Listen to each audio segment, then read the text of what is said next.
Good morning, students. Today we are going to look at the requirements needed for effective speech delivery.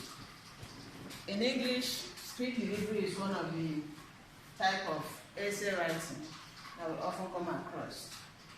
But it's different from the other essays because the features of the speech writing is different from the features of a narrative, descriptive, or argumentative essay.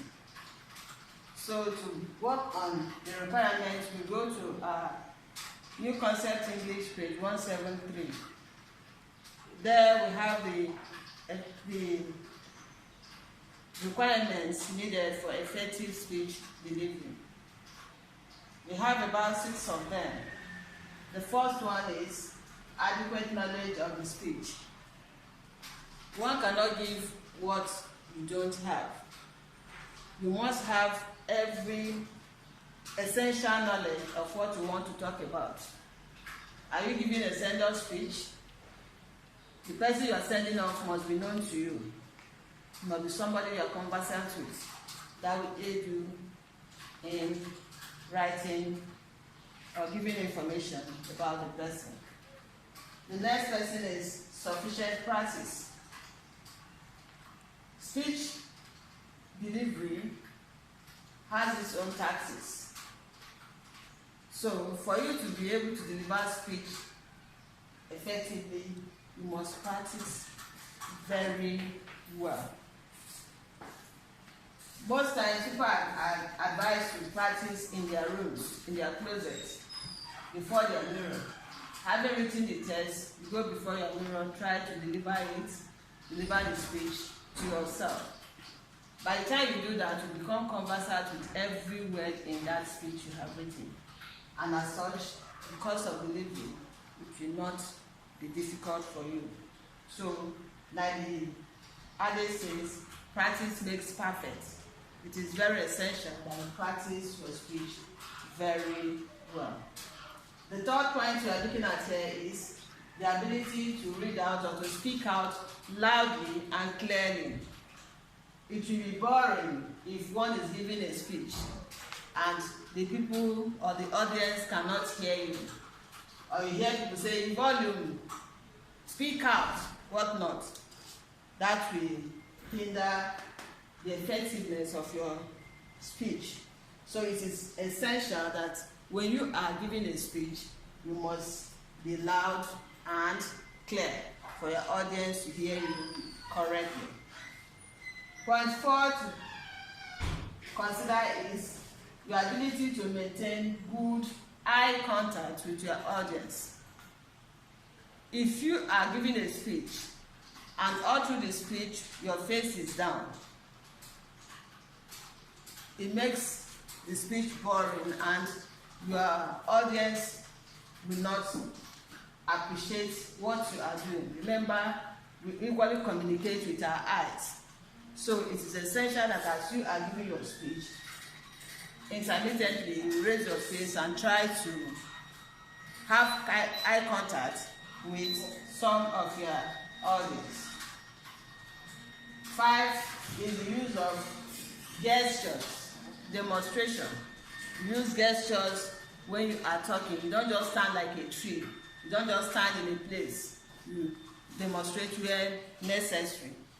And above all, the success in your speech delivery demands that you must be enthusiastic about the topic. It must be something you feel free to talk about.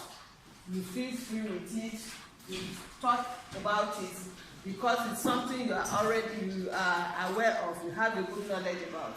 You talk about it as freely as possible. That will make your speech delivery very effective. Now, speech writing has some features that are different from other essays. And these are the features I have on the board here, on the right-hand side of the board. For a good speech, we must have a heading or title, as the case may be. We have identification data. There you identify what you want to talk about, who you are writing, or what you are writing on. followed by salutation. Then you salute your audience, as many as they are that are there. Then you have the body of the essay. In the body, you talk about whatever you are delivering your speech on. Finally, you come to your signature, your full name, and your designation. In designation, you can tell us who you are, what your position in the school. Are you the principal? Are you the proprietor? Are you the head, the class prefect, or the chairman of a club in the school?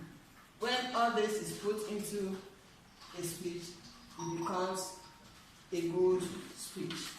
Now, I want us to look at a speech on page 174 of New Concept English SS2. There you will see a speech that was written by one Okonkwo Chisom. I expect you to read that speech. Try to identify the features that we've listed in that speech, and then evaluate. Find out if the speech is effectively written or not. When you have done that, we know the difference between a speech and other type of essay writing. Do you understand that? Now, if you look at on that page 175, it says type of speech. It says a farewell address presented by Mrs. Nduka, the senior English language teacher of UNIZIP. We have that is the topic. We have the identification, who wrote it. Mrs. Chisom Okonkwo is the person they are sending off. Then the data. What other information do you know about the person? That is, she's being sent off from the school. It's a send-off party. We have the salutation. In the salutation, we have such words as the principal, the vice, etc. Then the body of the essay. Finally, we come to the signature, the full name, and the designation. That is a good example of a speech write-up. Do you understand that? Now, I want you to take your assignment. On page 175, there's homework. It says, a new principal has just been posted to your school. As a senior prefect, write an address of welcome to be presented during the official welcoming ceremony. Ensure that your writing contains the features that we have discussed in the preceding pages. Thank you very much.